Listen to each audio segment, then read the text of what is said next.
हाय, good morning, नमस्कार and जय हिंद। आज मैं आपसे बहुत इम्पोर्टेंट टॉपिक के ऊपर बात करने वाला हूँ। वो है हमारे सर्विंग सोल्जर्स के बारे में, हमारे एक्स सर्विसमैन के बारे में, हमारी फैमिलीज के बारे में और हमारे डिपेंडेंट्स के बारे में, उनके मान सम्मान के बारे में। सबसे पहले मैं अपना इंट्रोडक्शन देता हूँ। मेरा नाम है ऑनररी कैप्टन पीडी महाले। मैं सेना सेवा कोर में 30 साल सर्विस देने के पश्चात 28 फरवरी 2025 को रिटायर हो चुका हूँ। इस मुद्दे पर बात करने की जरूरत इसलिए पड़ी क्योंकि जब अभी रिसेंटली हिंदुस्तान पाकिस्तान का जो कॉन्फ्लिक्ट शुरू हुआ था, पहलगाम में जो टेररिस्ट अटैक हुआ था, उसके बाद में ये जो लाइन्स है सोशल मीडिया के ऊपर काफी तेजी से वायरल हो रही थी।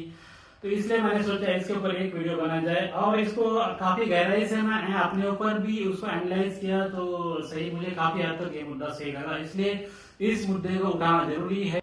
सेना में सर्विस कंडीशन की अगर बात की जाए तो काफी टफ कंडीशन होती है। आपको हाई अल्टीट्यूड में जाके सेवा देनी पड़ती है जहाँ पे -डिग्री टेम्परेचर होता है, ऑक्सीजन की मात्रा भी बहुत कम होती है। ऐसे हालत में भी आपको वहाँ पे रहना पड़ता है, नौकरी करनी पड़ती है, सेवा देनी पड़ती है। उसके अलावा जो इंसर्जेंसी एरिया होता है, हाईली इंसर्जेंसी एरिया, जहाँ पर कुछ भी घटना कभी भी घट सकती है, ऐसे एरिया में आपको नौकरी करनी पड़ती है जहाँ पे आपकी जान की कोई गारंटी नहीं होती, कभी भी कुछ घटना घट सकती है।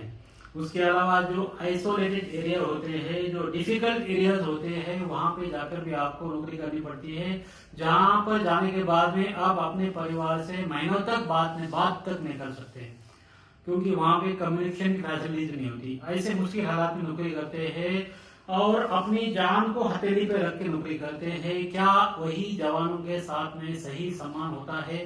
क्या वही जवानों के साथ में सही व्यवहार होता है?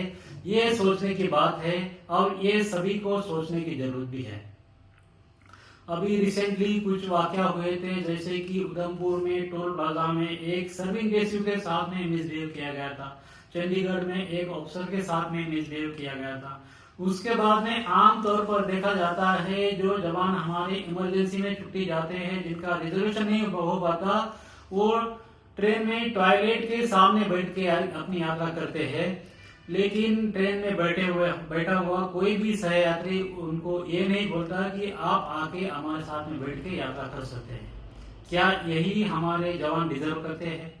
अपनी जान हथेली पे रख के जो जवान देश की सेवा करते हैं, क्या वो जवान ये डिजर्व करते हैं कि वो अपनी जो छुट्टी की यात्रा है वो टॉयलेट के सामने बैठ के करें? उसके अलावा ये जवान जब छुट्टी आते हैं, घर में उनके बहुत सारे काम होते हैं, कुछ प्रॉपर्टी के इश्यूज होते हैं, फैमिली की देखभाल होती है, मेडिकल इश्यूज होते हैं, बच्चों की पढ़ाई के इश्यूज होते हैं, सारे उनको देखभाल करना पड़ता है, सारे इश्यूज उनको सॉल्व करने पड़ते हैं लिमिटेड टाइम के अंदर। क्योंकि उनकी छुट्टी 2 महीने से ज्यादा किसी की छुट्टी होती नहीं एट टाइम। 2 महीने तक छुट्टी आते हैं या 2 महीने से कम भी हो सकती है और साल में मुश्किल से 3 महीने की छुट्टी उनको मिलती है। तो वो 3 महीने के अंदर उन्होंने अपने जो पर्सनल इश्यूज है सारे सॉल्व करने पड़ते हैं। उसके बाद में अपना काम उन्होंने करना पड़ता है।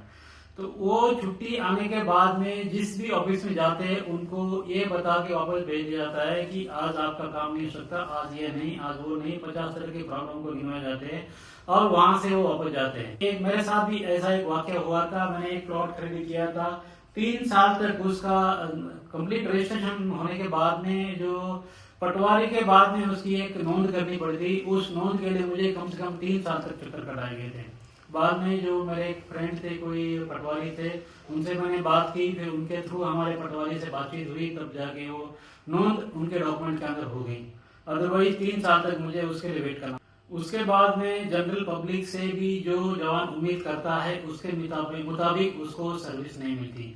जैसे मैंने अभी रिसेंटली अपने घर का रिनोवेशन किया था, तो उसके लिए मैंने मेरे घर का जो विंडोज डालने का काम एक वेल्डर को दिया था। उनसे जब मेरी पहली मुलाकात हुई तो उन्होंने ऐसे शब्द मुझे बोले कि मैं भी भावुक हो गया। उन्होंने मुझे ये बोला कि सर, जो आर्मी के जवान होता है उनके लिए हम 24 घंटा अवेलेबल होते हैं, आप कभी भी हम पे कॉल करके आप कभी भी हमसे कॉल करके बात कर सकते हैं, आपका जो प्रॉब्लम है हम उसी टाइम पर सॉल्व कर देंगे। इसी बात के ऊपर मैंने ज्यादा कुछ बातचीत ना करते उनको काम दे दिया और एडवांस के तौर पर कुछ पैसे भी दे दिए और उन्होंने मुझे वादा किया था कि 15 दिन के अंदर आपका काम हम कर देंगे। मैंने उनसे ये बोला कि 15 दिन के अंदर आपको करने की जरूरत नहीं है, आप 1 महीना लगाइए, अभी कुछ काम उसके अंदर चल रहा है, आप एक महीना लगाइए, लेकिन 1 महीने के अंदर आप काम कर दीजिए। 1 महीने के बाद में श्रीमान जी ने फोन उठाना ही बंद कर दिया और ना ही काम किया। फिर जब मैंने उनको काफी परेशान होने के बाद मैंने उनको SMS कर दिया कि भाई आपको एडवांस दिया था, आपने वादा किया था, काम किया नहीं, तो अभी मैं आपके अगेंस्ट में लीगल एक्शन करने के लिए फ्री हूँ। तब जाके श्रीमान जी का मुझे फोन आया और मेरे साथ में बहुत बदतमीजी से बात उन्होंने की, लेकिन 2-4 दिन के बाद में फिर पता नहीं इनको क्या अगर आगे उन्होंने काम करना शुरू कर दिया। तो इस तरह की जो इंसिडेंट होते हैं वो काफी हर्ट करते हैं, जवानों का जो मनोबल है उससे काफी टूटता है, काफी गिरता है।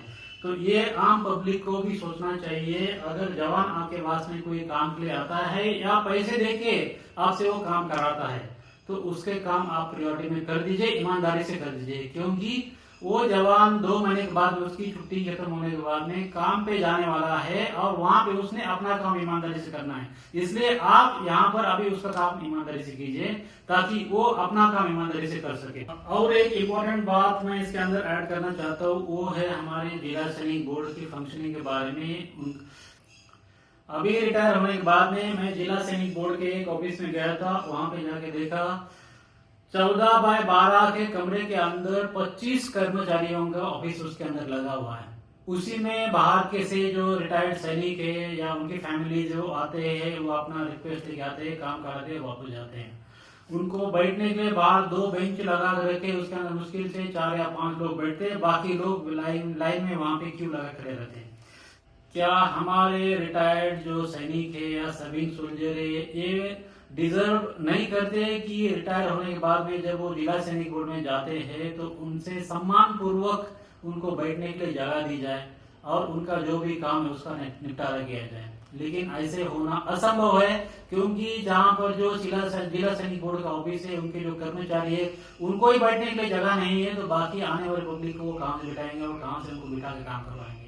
तो ये हमारे स्टेट गवर्नमेंट को सोचने की जरूरत है कि जिला सैनिक बोर्ड को कम से कम एक ठीक ठाक सी जगह दे दी जाए ताकि वहां पर उनका ऑफिस बढ़िया तरीके से फंक्शन कर सके।